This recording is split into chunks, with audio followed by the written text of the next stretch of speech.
ভারত ও বাংলাদেশের সম্পর্ক কিন্তু আগাগোড়াই বন্ধুত্বের। এমন কোনো পরিস্থিতি তৈরি হয়নি বা আশা করি হবেও না যে দুই দেশের মধ্যে কখনো যুদ্ধের প্রয়োজন হবে। দুটি দেশই নিজেদের মতো করে তাদের দেশের সামরিক শক্তিকে সমৃদ্ধ করে তুলছে। যেহেতু বাংলাদেশের তুলনায় ভারত একটি বড় দেশ, তাই ভারতের সাথে বাংলাদেশের সামরিক শক্তি সংখ্যার নিরিখে তুলনা হয় না। তবে শেষের উপসংহার আগেই বলি, বাংলাদেশ সামরিক ক্ষেত্রে অনেক উন্নতি করেছে। তার প্রমাণ হলো বিশ্বের মধ্যে সামরিক শক্তির দিক থেকে 40 নম্বর থেকে কমে 37 নম্বরে এসেছে 2024-এ। আর ভারত পৃথিবীর মধ্যে চতুর্থ স্থানে রয়েছে। তো চলুন সংখ্যার নিরিখে কে কতটা এগিয়ে তা দেখে নেওয়া যাক। আমি আবারও বলছি, এটা কিন্তু কখনোই তুলনা নয়। ভিডিও ভালো লাগলে সাবস্ক্রাইব করে পাশে থাকবেন। ভারত ও বাংলাদেশের সামরিক শক্তি প্রধানত তিনটি ভাগে বিভক্ত: স্থলসেনা বা আর্মি, বায়ুসেনা, জলসেনা বা নৌবাহিনী। তবে বাংলাদেশের সামরিক ক্ষেত্রে বাজেট হলো প্রায় 7 বিলিয়ন মার্কিন ডলার, যা পৃথিবীতে 43তম। অন্যদিকে ভারতের সামরিক ক্ষেত্রে বাজেট হলো প্রায় 74 বিলিয়ন মার্কিন ডলার, যা বাংলাদেশের 10 গুণেরও বেশি। এবং ভারতের সামরিক ক্ষেত্রে বাজেট হলো পৃথিবীতে 4তম।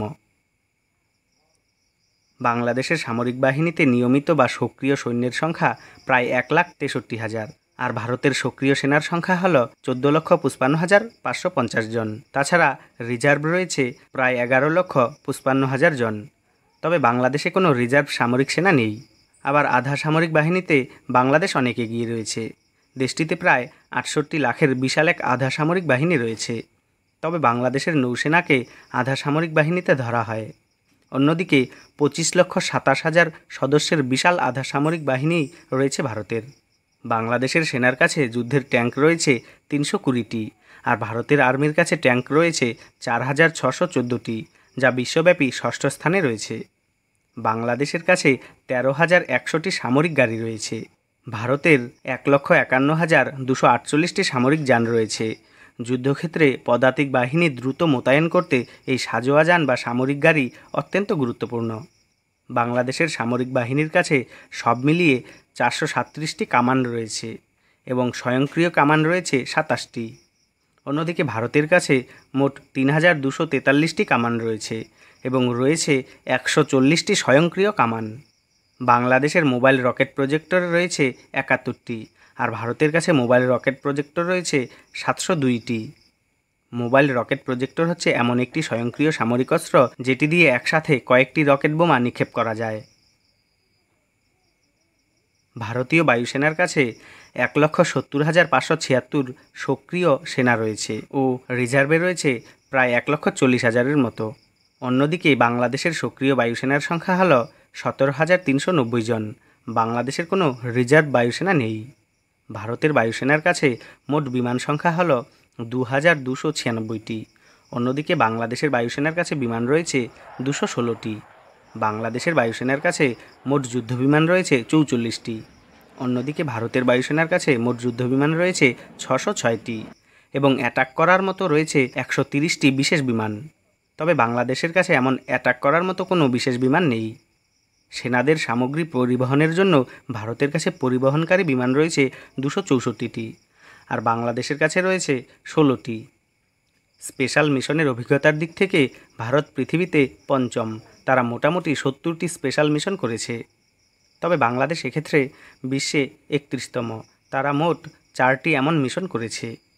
বাংলাদেশের কাছে হেলিকপ্টার রয়েছে 73টি, তবে বাংলাদেশের কোনো অ্যাটাক হেলিকপ্টার নেই। আর ভারতের কাছে হেলিকপ্টার রয়েছে 669টি এবং ভারতের অ্যাটাক হেলিকপ্টার রয়েছে 40টি। ভারতীয় নৌবাহিনীর সক্রিয় সেনা রয়েছে প্রায় 58,350 জন, আর বাংলাদেশি নৌবাহিনীর সক্রিয় সেনা রয়েছে প্রায় 25,281 জন। বাংলাদেশ নৌবাহিনীর কাছে সব মিলিয়ে যুদ্ধজাহাজ রয়েছে 117টি। অন্যদিকে ভারতের নৌবাহিনীর কাছে মোট যুদ্ধজাহাজ রয়েছে 294টি। ভারতের কাছে এয়ারক্রাফট ক্যারিয়ার অর্থাৎ সমুদ্রের মধ্যে যে কোনো স্থানে বিমান ল্যান্ড করানো এবং উড়ান করানোর মতো বিশাল জাহাজ রয়েছে 2টি, কিন্তু বাংলাদেশের কাছে এমন একটিও নেই। ভারতের কাছে সাবমেরিন বা ডুবোজাহাজ রয়েছে 18টি, আর বাংলাদেশের কাছে সাবমেরিন মাত্র 2টি রয়েছে। ভারতের নৌবাহিনীর কাছে ডেস্ট্রয়ার জাহাজ রয়েছে 12টি, কিন্তু বাংলাদেশের কাছে কোনো ডেস্ট্রয়ার জাহাজ নেই। তবে বাংলাদেশের কাছে 7টি ফ্রিগেট ও 6টি করভেট জাহাজ রয়েছে, আর ভারতের কাছে ফ্রিগেট রয়েছে 12টি ও করভেট রয়েছে 18টি। তাছাড়া বাংলাদেশি নৌবাহিনীর কাছে রয়েছে 55টি টহলদারি নৌযান এবং 5টি মাইন ওয়ারফেয়ার। আর ভারতের কাছে 137টি টহলদারি নৌযান থাকলেও ভারতের কাছে কোনো মাইন ওয়ারফেয়ার জাহাজ নেই। তবে এই মাইন ওয়ারফেয়ার জাহাজ কিন্তু খুবই শক্তিশালী এবং একটি দেশের জন্য রক্ষা কবচের মতো কাজ করে, যা ভারতের কাছে একটিও নেই। এছাড়া ভারতের কাছে পৃথিবীর সবচেয়ে শক্তিশালী অস্ত্র পারমাণবিক বোমা রয়েছে, মোট 172টি। তবে এ পর্যন্ত 200টির মতো পরমাণু বোমা বানানোর সরঞ্জাম ভারতের কাছে রয়েছে। আর বাংলাদেশের কাছে কোনো পরমাণু বোমা নেই। পরমাণু অস্ত্রের পরিকাঠামো বা সরঞ্জাম বা প্রযুক্তি কিছুই বাংলাদেশের কাছে এখনও পর্যন্ত নেই। ভিডিও সম্পর্কে কিছু বলার থাকলে অবশ্যই কমেন্ট বক্স খোলা থাকলো। আর কোনো বিষয়ে ভিডিও দেখতে চান বা জানতে চান সেটাও জানাতে পারেন, তাহলে আমি অবশ্যই ওই বিষয়ে ভিডিও দিয়ে আপনাদের সাহায্য করতে চেষ্টা করব। ধন্যবাদ।